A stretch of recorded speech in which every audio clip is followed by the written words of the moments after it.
The cashmere was softer than anything I had allowed myself to touch in years. It was a deep, rich navy blue, the kind of color that doesn't just look elegant, but feels like it demands a certain kind of respect. I stood before the full-length mirror in my bedroom, smoothing my hands down the lapels, watching my reflection. At 65, you stop looking for youth in the glass. Instead, you look for dignity. You look for proof that you are still here, still standing, still worthy of taking up space. I bought the coat at a boutique downtown, spending nearly double what I normally would have on my entire winter wardrobe. But this wasn't just a coat. It was armor. And it was a costume for the role I was so desperately eager to play. The cherished matriarch, flying across the country to be the centerpiece of her family's Thanksgiving table. Just 3 weeks prior, my son Connor had called. That alone was an event. Usually, communication with Connor consisted of rushed text messages on holidays or an occasional email forwarding a picture of the kids. But this time his voice had carried that warm, boyish timbre I hadn't heard since he was in college. "Mom," he had said, the background noise of his busy life strangely quieted. "We were talking, Vanessa and I, and it just wouldn't be Thanksgiving without you. You have to come out to Seattle. The kids are asking for you. We want you here. We need you here." We need you here. Those 4 words had lodged themselves in my chest, blooming like a late-season rose. When you are a widow, and your only child lives 2 time zones away, your life becomes a quiet routine of maintaining a house that is too big, cooking meals that are too small, and fighting the creeping sensation that your primary utility in the world has expired. You become a ghost haunting your own life. So when your son says he needs you, you don't hesitate. You don't ask questions. You just pack your bags. I spent the next 2 weeks preparing with the meticulous devotion of a woman going on a holy pilgrimage. I went to the salon and had my gray hair professionally styled into a neat silver bob. I bought the navy cashmere coat so Vanessa, my beautiful, impeccably curated daughter-in-law, wouldn't look at my clothes with that microscopic tightening of her lips that always made me feel like I smelled of mothballs and old soup. Vanessa. She was a woman who lived her life for the camera lens. Everything about her, from her flawless, neutral-toned living room to her perfectly behaved children, was designed for public consumption. Over the years, I had learned that my presence in her life was a complication. I didn't fit the aesthetic. I was too ordinary, too middle class, too visibly marked by a life of hard work rather than spa days. But I had always tried to bridge the gap. As I folded my clothes into my suitcase, I thought of the sacrifices I had made to ensure Connor could provide Vanessa with the life she demanded. The quiet check I wrote for $60,000 to cover the shortfall on their first mortgage. The credit card debt I absorbed when Connor's first business venture stalled. The vintage Chanel handbag I bought Vanessa for her 30th birthday, draining my vacation fund for the year, just to see her eyes light up with genuine, unfeigned approval for a fleeting second. I never mentioned the money. Mothers of my generation were taught that martyrdom is synonymous with love. We give, and we scrape the bottom of our own barrels, smiling all the while, terrified that if we stop being useful, we will be discarded entirely. I believed that my silent financial bleeding was the glue holding my place in their family intact. The morning of the flight, I woke before the alarm. My chest hummed with a nervous, electric joy. I locked the front door of my quiet suburban home, pulling my wheeled suitcase behind me. The flight from Chicago to Seattle was long, but I didn't mind. I sat in my seat, sipping ginger ale, watching the clouds shift from gray to blinding white, imagining the arrival.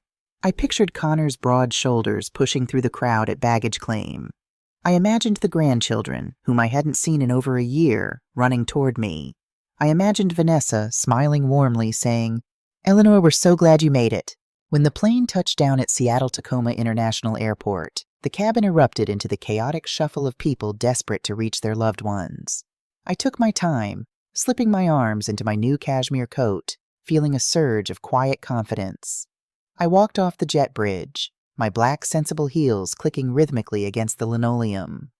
The airport was a festival of reunions. Everywhere I looked, there were balloons, handmade signs, and bodies colliding in tight, tearful embraces. I felt a swell of communal happiness.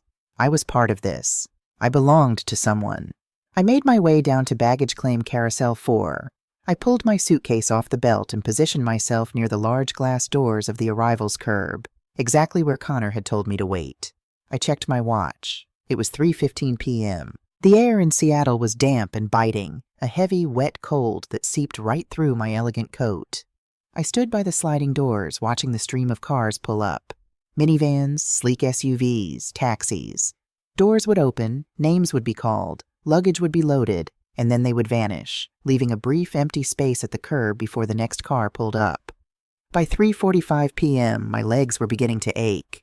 I pulled my phone from my purse. No missed calls, no text messages. I dialed Connor's number. It rang 4 times before the automated voice of his voicemail picked up.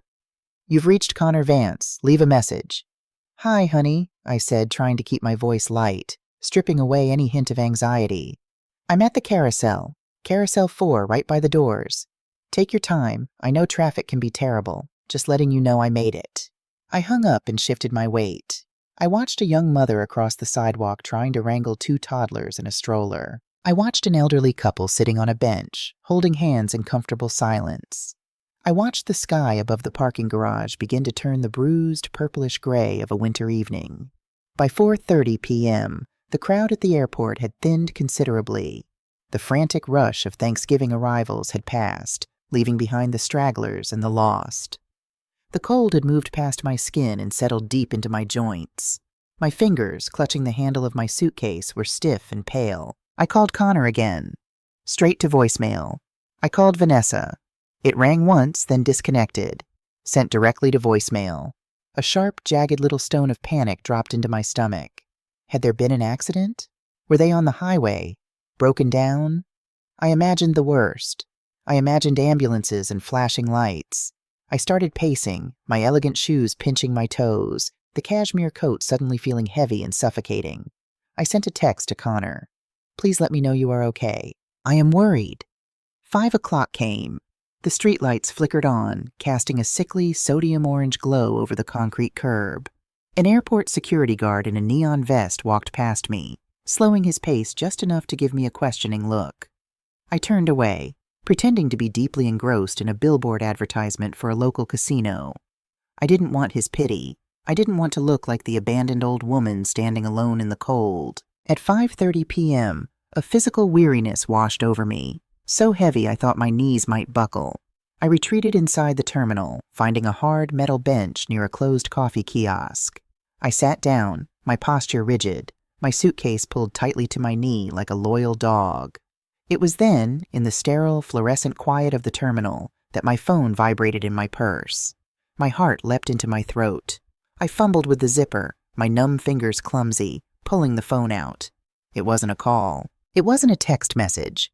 It was a notification from a social media app. Vanessa Vance has just posted a new photo. I blinked, my mind struggling to process the information. If she was posting photos, she wasn't in a car crash. She wasn't stranded on the side of the road. My thumb hovered over the screen. A strange, primal instinct screamed at me to put the phone away. Sometimes the body knows when a blow is coming before the mind catches up. But the need to know, the desperate need for an explanation, overrode the dread. I tapped the notification. The screen brightened, revealing a high-resolution, perfectly filtered image. It was a picture of a dining room, but not just any dining room. It was Vanessa's dining room, transformed into something out of a lifestyle magazine. A long mahogany table was covered in a pristine linen runner, adorned with cascading eucalyptus, tall white taper candles, and crystal wine glasses that caught the light like diamonds. Sitting around the table were about a dozen people, their faces flushed with wine and laughter. In the center, standing at the head of the table, was Connor, holding a carving knife over a massive golden brown turkey. He was wearing a tailored suit jacket over a crisp white shirt. He looked handsome. He looked successful. He looked completely unbothered. Vanessa stood beside him, her arm looped gracefully through his. She wore a silk emerald dress, her hair blown out in soft, expensive waves. I stared at their smiling faces, my vision blurring. And then my eyes began to scan the other people at the table. I didn't recognize them. They weren't family. There was a man with silver hair and a Rolex watch. I realized with a jolt that it was Richard, the regional vice president of Connor's firm, a man Connor had been desperately trying to impress for a promotion. Next to him sat his wife, dripping in pearls. Across from them were other couples, all exuding that effortless, untouchable aura of wealth and high society. Waiters in black aprons, actual hired caterers, stood discreetly in the background, holding silver trays of hors d'oeuvres. My eyes dropped to the caption below the photo. Thanksgiving is about surrounding yourself with the people who elevate you. So blessed to host this spectacular evening with our chosen family of elites. Good food, exquisite wine, and company that inspires us to reach higher. Hashtag Thanksgiving, hashtag chosen family, hashtag elevate your life. Chosen family of elites. The words didn't just hurt, they carved into me with surgical precision. I sat frozen on the metal bench, the ambient noise of the airport fading into a low, rushing hum in my ears. I looked at the timestamp on the photo, posted 15 minutes ago. While I had been standing on the freezing curb, my toes going numb, imagining them bleeding in a ditch, Connor was carving a turkey for his vice president. While I was leaving panicked voicemails, Vanessa was adjusting the lighting for her Instagram post. They hadn't forgotten me. Forgetting implies an accident. Forgetting implies a slip of the mind in a chaotic moment. This was not an accident. This was an orchestration. I looked at the photo again, zooming in on the background. I looked at the empty space at the table. There wasn't one. There were exactly 12 chairs, 12 place settings, 12 crystal wine glasses. There was no 13th chair pulled up from the kitchen. There was no empty plate waiting for a delayed guest. They had never intended for me to be there. The invitation, the warm words from Connor, it just wouldn't be Thanksgiving without you. It had all been a lie. Or worse, it had been a momentary whim, a fleeting impulse of guilt that was quickly overridden when Vanessa finalized her guest list. I pictured myself walking into that dining room, me, with my sensible black shoes, my homemade cranberry sauce, my stories about the neighborhood association back in Chicago. I pictured Vanessa's horror as I tried to make polite conversation with the vice president's pearl-draped wife. I realized, with a clarity so cold it burned, that I was a liability to the brand they were building. An old, unfashionable mother with no connections and no prestige would ruin the aesthetic of their elite evening. So they had simply cut me out. They didn't even have the courage to call and cancel. They coward walked away, knowing I would eventually get the hint, assuming I would quietly retreat back to Chicago and swallow the humiliation, just as I had swallowed every other indignity they had handed me over the years. They assumed I would make an excuse for them. Connor was just so stressed with work. Vanessa must have gotten overwhelmed with hosting. A slow, strange physical sensation began to spread through my body. The shivering stopped. The ache in my legs vanished. The lump in my throat, which had been threatening to choke me for the last 2 hours, dissolved completely. In its place came a profound, terrifying stillness. I didn't cry. For a mother to cry, she must feel that she has lost something precious. Looking at that photo, looking at the calculated cruelty of my son's smile, I realized I hadn't lost a loving family. I had lost an illusion. The woman who had boarded the plane in Chicago, the anxious, eager, accommodating mother who bought cashmere to impress her daughter-in-law, died on that airport bench. I slowly turned off my phone screen. I slipped it back into my purse. I stood up, gripping the handle of my suitcase. The cashmere coat suddenly felt exactly like what it was. My own property, bought with my own money, wrapping a body that was still strong, still breathing, and absolutely done being a footstool. I didn't look for a flight back. Not yet. I walked toward the exit, hailed a cab, and gave the driver the address of a modest, clean hotel halfway between the airport and the city. As the taxi merged onto the dark highway, the neon lights of Seattle streaking past the window, the silence in the back seat was no longer the silence of abandonment. It was the silence of a woman drawing a battle line.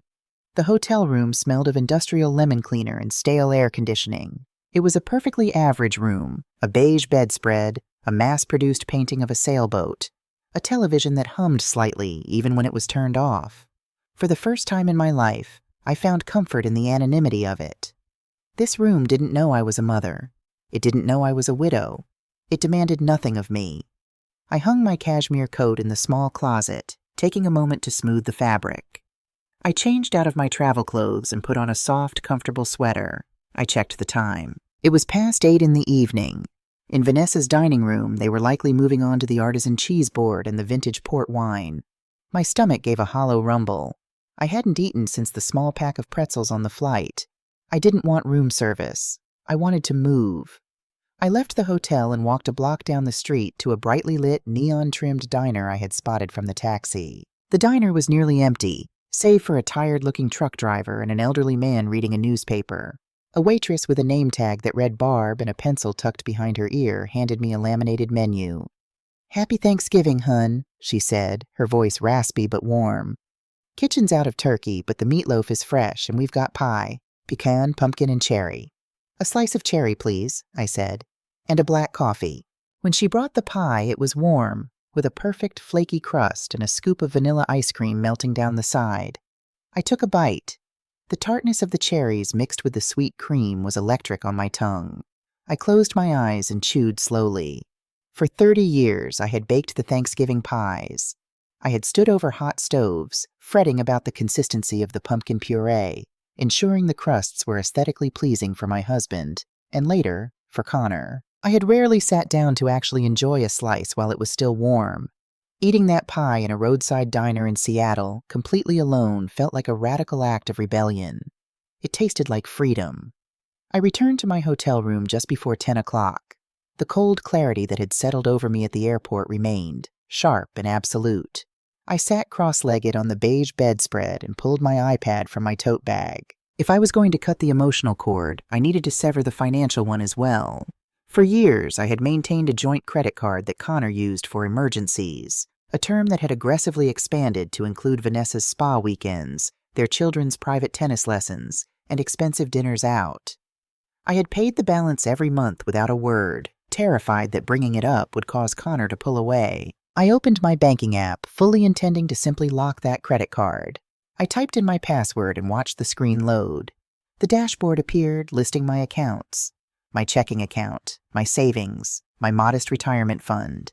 And then, beneath them, a line item that made my breath catch in my throat. Home equity line of credit, Chicago residence. Current balance, $248,500. Available credit, $1,500. I stared at the screen, my eyes burning. I blinked hard, thinking it was a glitch in the app, a mistake by the bank. I tapped the account to open the details. It was no mistake. The loan had been opened 6 months ago, secured against the house my late husband and I had spent 30 years paying off, the house I currently lived in. My hands began to tremble, not with sorrow, but with a sudden violent surge of adrenaline. I clicked on the transaction history. The money hadn't been drawn out slowly. It had been taken in massive sweeping transfers. $50,000 transferred to Vance Elite Cosmetics, LLC. $100,000 transferred to Vance Elite Cosmetics, LLC. $98,500 transferred to Vance Elite Cosmetics, LLC. Vance Elite Cosmetics. Vanessa's new passion project, a luxury skincare brand she had been boasting about on social media for months, claiming she had secured private investor funding. I didn't need to wonder how Connor had managed this. When my husband died 7 years ago, I had been a wreck. Connor, playing the role of the dutiful protective son, had gently suggested I sign a durable power of attorney. "Just in case, Mom, if you're ever in the hospital, or if you just need me to handle the annoying paperwork, I'll take care of you." He hadn't taken care of me. He had weaponized my grief. He had used that piece of paper to walk into a bank, sign my name, and put my home on the line to fund his wife's vanity project. They had stolen $250,000 from a 65-year-old widow. The Thanksgiving dinner wasn't just a social event I was excluded from. It was a celebration funded by my stolen equity. The crystal glasses, the catered food, the vintage wine, I had paid for all of it. They didn't invite me because I was an embarrassment. They didn't invite me because keeping me in Chicago, far away from their mailbox and their financial realities, was the easiest way to ensure I didn't see the bank notices. They were banking on the fact that I was an old, technologically illiterate woman who only checked her paper statements once a year at tax time. They were banking on me dying before the balloon payment came due. I sat in the glow of the iPad, the silence of the hotel room pressing against my ears. A weaker woman might have collapsed. A weaker woman might have picked up the phone, called her son, and screamed into the receiver, begging for an explanation, giving him the opportunity to lie, to manipulate, to gaslight her into believing it was a temporary loan or a misunderstanding. But the woman on the bed was not the mother who had boarded that plane. I didn't shed a single tear. Tears are a surrender. Instead, a profound, terrifying calm washed over me. It was the calm of a general looking at a map of a battlefield, identifying the enemy's weak flank. They thought I was a fragile old woman. They thought my love made me blind and stupid. They were about to learn that there is nothing more dangerous than a mother who has finally stopped making excuses for her child. I set the iPad aside and lay down on the bed. I didn't sleep deeply, but I rested. I let my body gather its strength. I listened to the distant hum of the highway, waiting for the sun to rise. Friday morning dawned crisp and bitterly cold. It was Black Friday. Across the country, people were lining up outside department stores, ready to trample each other for discounted televisions and blenders. I showered, pinned my silver hair back into a flawless, severe twist, and applied a slash of deep red lipstick, a shade I hadn't worn since my husband's funeral. I put on my tailored trousers, my sensible heels, and the navy cashmere coat. I looked in the mirror. I did not look like a victim of financial elder abuse. I looked like an executioner. At 8:45 a.m., I took an Uber to the largest downtown Seattle branch of my national bank. The streets were chaotic with shoppers, but the inside of the bank was eerily quiet, the marble floors reflecting the subdued lighting. I walked straight to the receptionist's desk. "Good morning," I said, my voice steady and perfectly modulated. "My name is Eleanor Vance. I need to speak with the branch manager immediately regarding massive unauthorized withdrawals and a fraudulent line of credit on my account." The receptionist's eyes widened. She scrambled to pick up her phone. "Of course, Mrs. Vance, right away." Within 3 minutes, I was sitting in a glass-walled office opposite a man named Mr. Harrison, a vice president of operations. He looked exactly like the kind of man Connor desperately wanted to be. Sleek, professional, and easily intimidated by genuine authority. "Mrs. Vance, I'm looking at your profile now," Mr. Harrison said, his brow furrowing as he clicked his mouse. "I see the HELOC. The funds were drawn and transferred by Connor Vance, who holds a durable power of attorney on your file." "A power of attorney granted 7 years ago for medical emergencies, Mr. Harrison," I replied, my tone icy. "Not a blank check to mortgage my primary residence to fund a cosmetic LLC. I was never notified of this loan." Mr. Harrison looked deeply uncomfortable. "Ma'am, legally, with a full POA, he has the authority to act on your behalf. We processed the paperwork according to standard protocol." "I am not here to debate your protocol, Mr. Harrison. I am here to dismantle his access.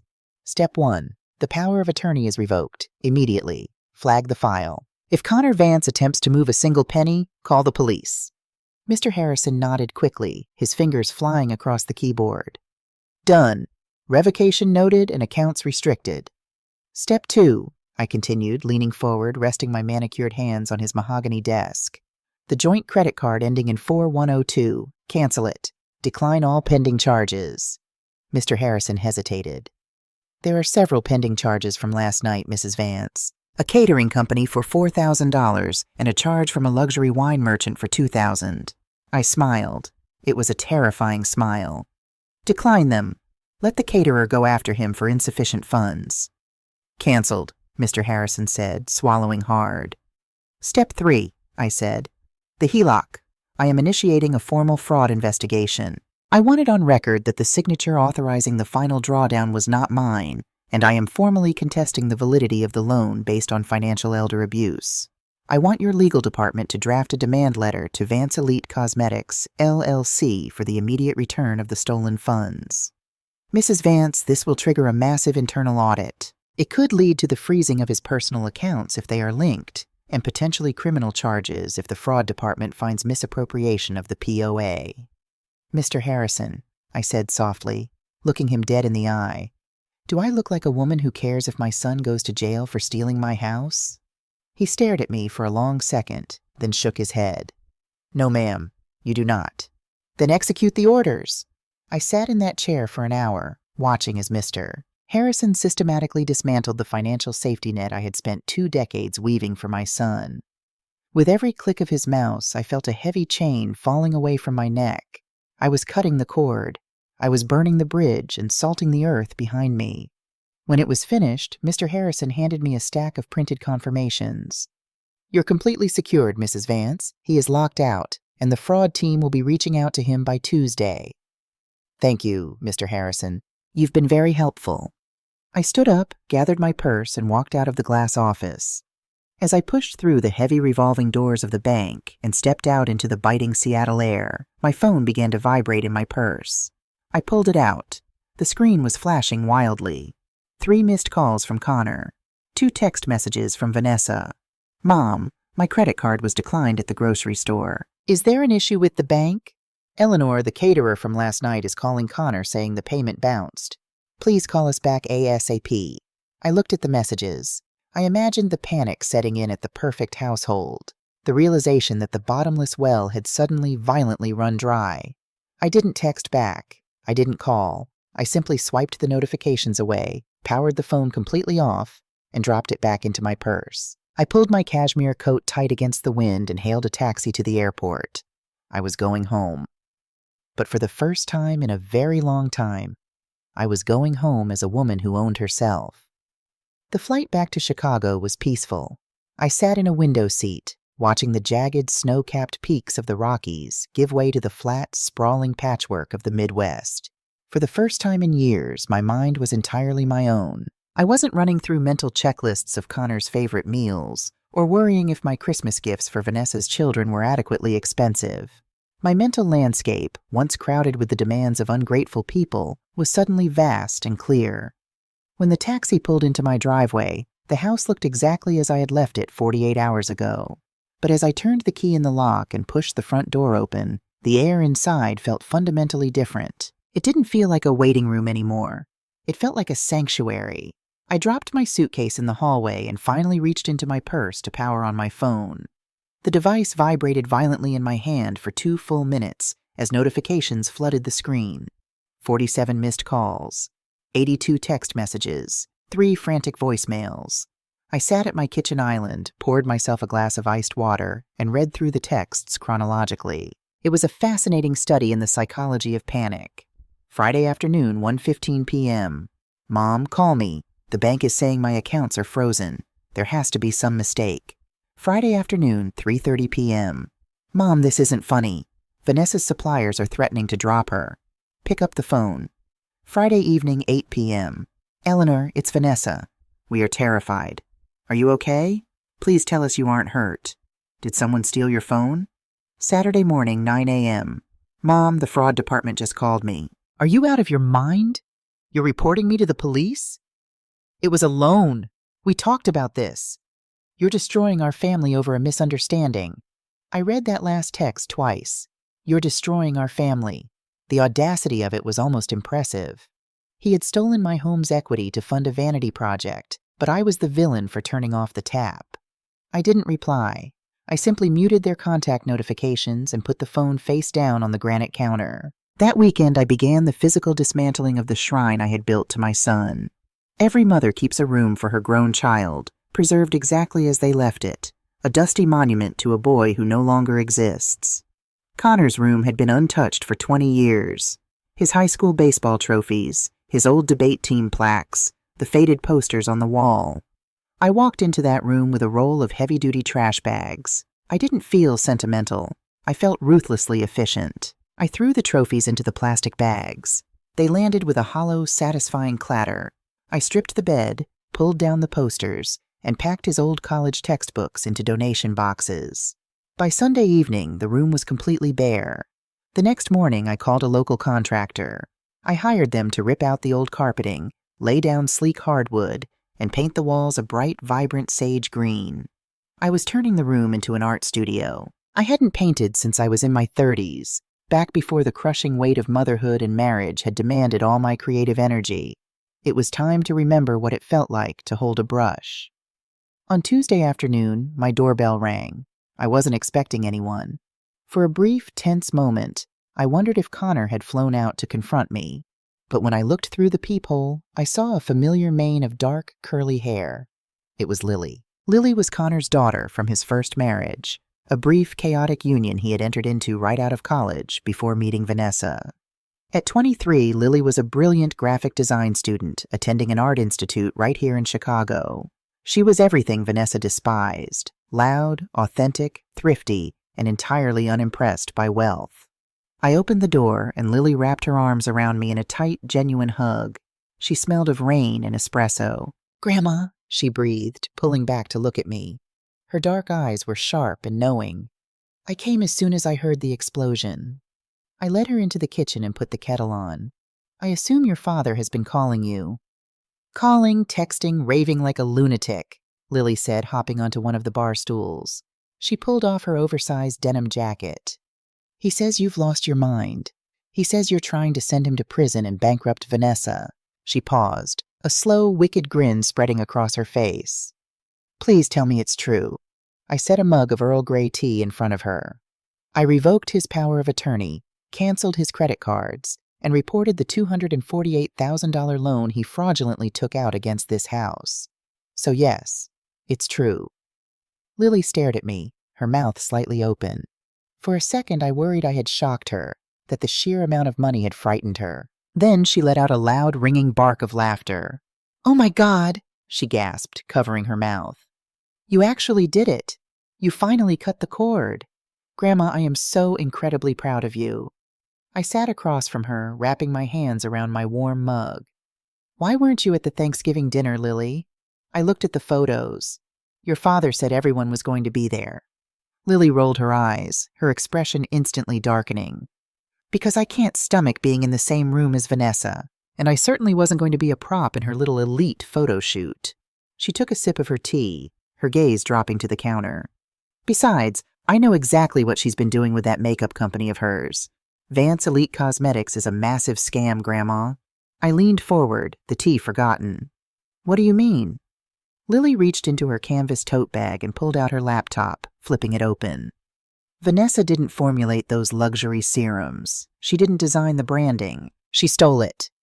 Lily clicked through several folders on her desktop, pulling up side-by-side images. On the left was Vanessa's sleek, minimalist packaging. On the right was an almost identical product, but with a different logo, belonging to a small indie creator on Etsy. "This girl is a chemist in Oregon," Lily explained, pointing to the screen. "Vanessa ordered samples from her, took them to a cheap manufacturer overseas, and had them reverse engineer the formulas with lower-grade ingredients. Then she ripped off the branding. I know this because 2 months ago, Vanessa tried to hire me to tweak the indie creator's logo just enough to avoid copyright infringement. She wanted me to do it for free, of course, for family." "What did you do?" I asked, appalled.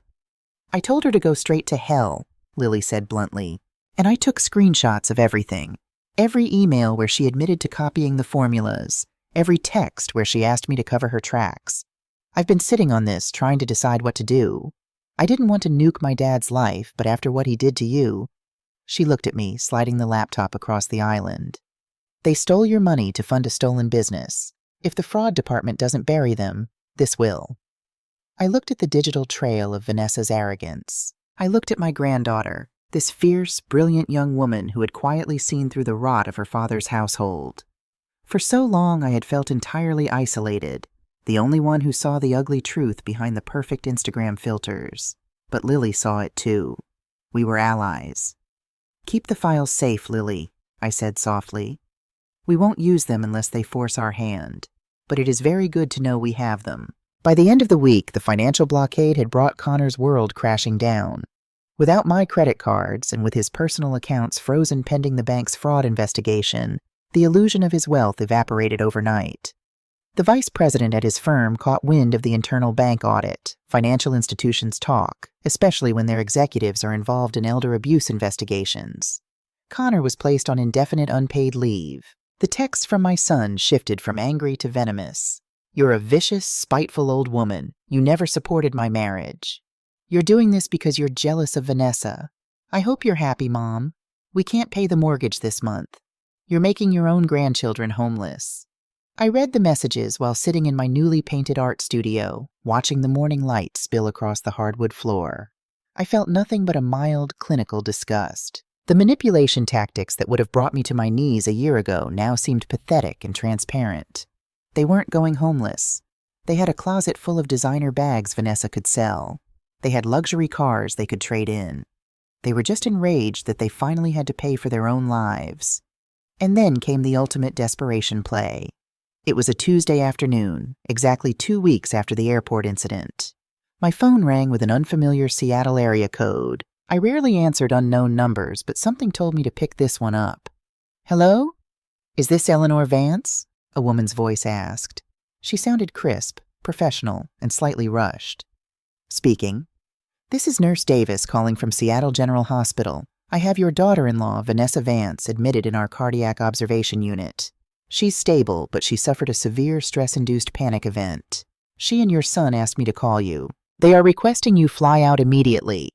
Your son said you are the only one who can help them through this family crisis." As the nurse spoke, my phone beeped with an incoming text from Connor. "Mom," Vanessa collapsed. Her heart rate spiked out of control.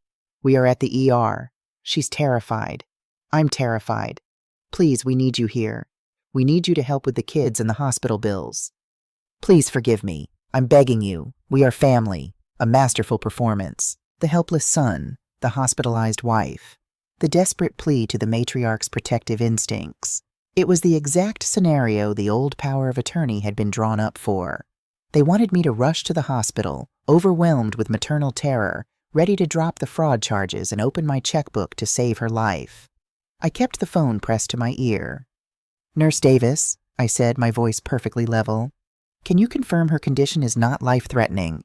"She is entirely stable, Mrs. Vance," the nurse replied. "It appears to be acute anxiety. She's resting comfortably." "Thank you," I said. "Please tell my son I received his message." I hung up. I didn't book a flight. Instead, I called Lily. "Hospital ploy," I said the moment she answered.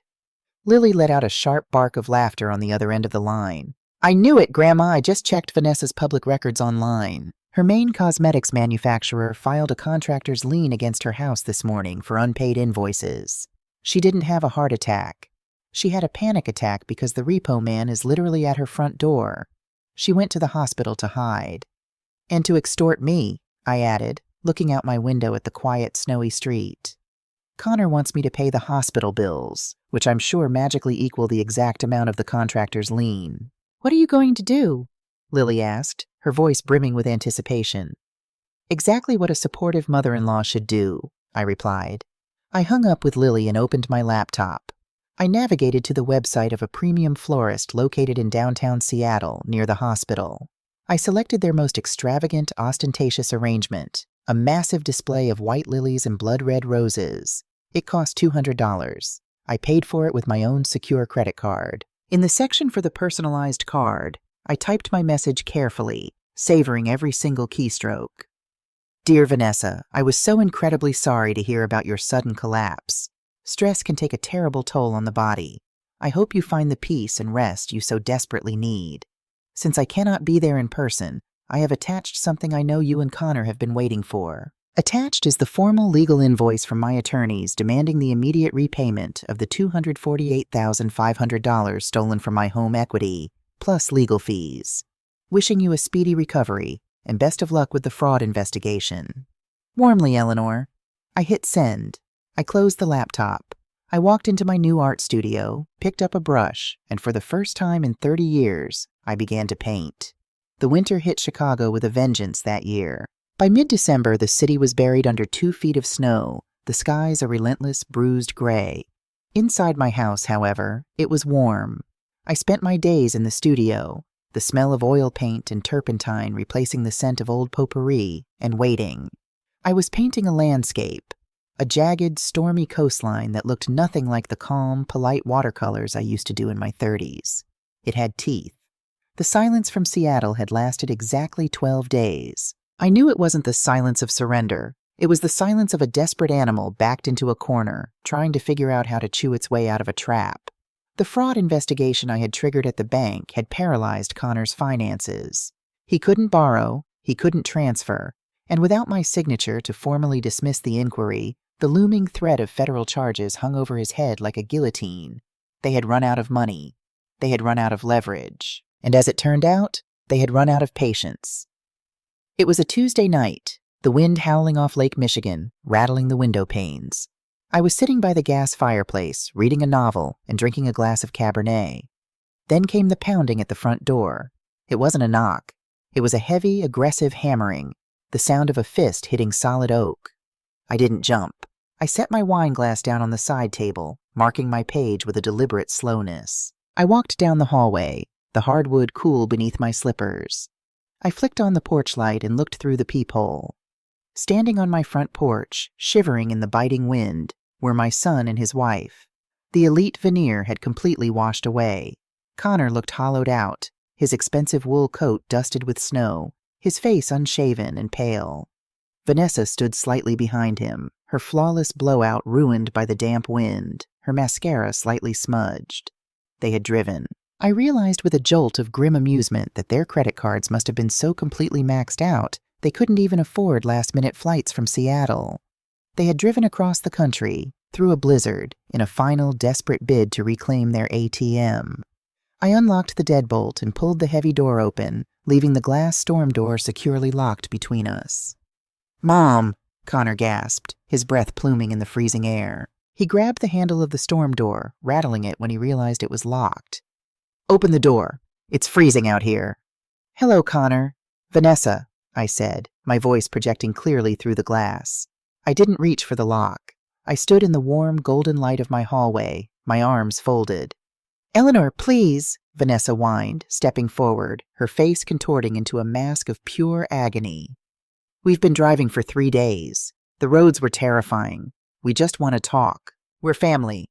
"You lost the right to use that word somewhere between Thanksgiving dinner and forging my signature on a $250,000 loan," I replied, the absolute calm in my voice seeming to unnerve them more than screaming would have. Connor's facade of the desperate freezing sun cracked, revealing the furious entitled man underneath. He slammed his flat palm against the glass. "Damn it, Mom, open the door! Do you have any idea what you're doing to us? The bank is threatening to foreclose on our house. The fraud unit called my boss again. I'm going to lose my job. You are ruining my life over a loan I was going to pay back." "You weren't going to pay it back, Connor," I said simply. "You were going to let me die and let the bank take this house to cover your wife's fake cosmetics empire." Vanessa flinched at the word fake. "It's not fake," she cried, the pitch of her voice rising shrilly. "I worked hard for that company. You're just a bitter, jealous old woman who can't stand to see anyone else succeed." I looked at her, really looked at her. I saw the cheap, frantic greed swimming in her eyes.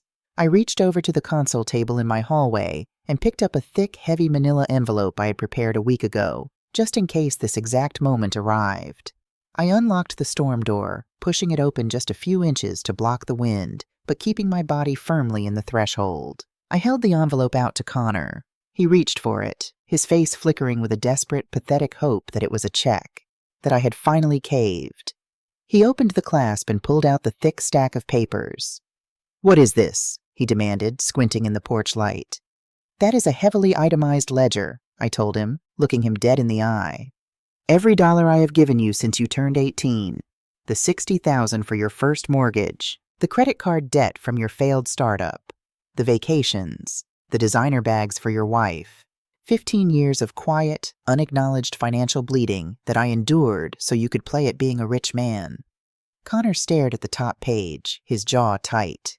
"Behind that ledger," I continued, my voice slicing through the cold air like a razor, "is a copy of the contractor's lien filed against Vanessa's business. And behind that is an email thread provided to me by your daughter, Lily, detailing exactly how Vanessa stole her product formulas from an independent creator, proving her entire company is built on intellectual property theft."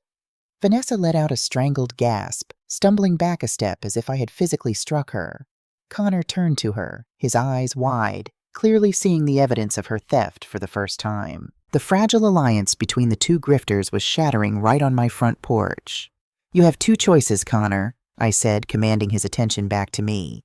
"You can get back in your car, drive back to Seattle, liquidate whatever assets you have left, and pay back the bank the exact amount you stole from my equity. If you do that, I will drop the criminal fraud charges. You will be broke, but you will not be in prison." "Mom," Connor whispered, his voice cracking. Tears, real, terrified tears, welled in his eyes. He reached out a hand, trying to touch my arm. "Mom, please, we have nothing. How are we supposed to survive? You're my mother. You're supposed to love me." I didn't flinch. I didn't step back. I looked at the boy I had carried, the boy I had rocked to sleep, the boy who had chosen the aesthetics of an Instagram photo over my basic human dignity. "I do love you, Connor," I said softly. "But love doesn't mean allowing you to destroy me. You drove all the way here thinking you could manipulate a mother into saving you one last time. But you didn't lose a mother at that airport." I looked at Vanessa, who was openly weeping now, shivering violently in the snow. Then I looked back at my son. "You just lost a wallet, and this wallet is closed." I stepped back, pulled the heavy oak door shut, and turned the deadbolt with a loud, definitive click. I stood in the hallway for a long time, listening. I heard the muffled sounds of Connor shouting at Vanessa. I heard a car door slam. I heard the engine roar to life, tires spinning in the snow before the car finally pulled away, disappearing into the dark, freezing Chicago night. I walked into the kitchen, poured the rest of the Cabernet down the sink, and made myself a cup of chamomile tea. I slept that night without waking once. 6 months later, the law offices of Sterling & Sterling were located in a high-rise building overlooking downtown Seattle. The conference room smelled of lemon polish and expensive leather. I wasn't there. I didn't need to be. According to the update I later received from my attorney, Connor sat at the long mahogany table, looking 10 years older than his 42 years. He and Vanessa had been forced to sell their Seattle home to cover the massive debt he owed the bank and the restitution for Vanessa's business fraud. They were currently renting a cramped 2-bedroom apartment in a less desirable suburb. The elite friends were gone. The designer clothes had been sold on consignment apps. Connor was sitting in the lawyer's office to hear the formal reading of my newly restructured estate plan, a legal requirement to officially notify him that he was no longer the executor of my estate. He likely hoped, in some desperate corner of his mind, that my anger had cooled, that he was still in the will. My attorney, a sharp, no-nonsense woman named Sarah, slid a copy of the legal document across the table to him. "As you can see, Mr. Vance," Sarah said professionally, "your mother has completely revoked her previous will.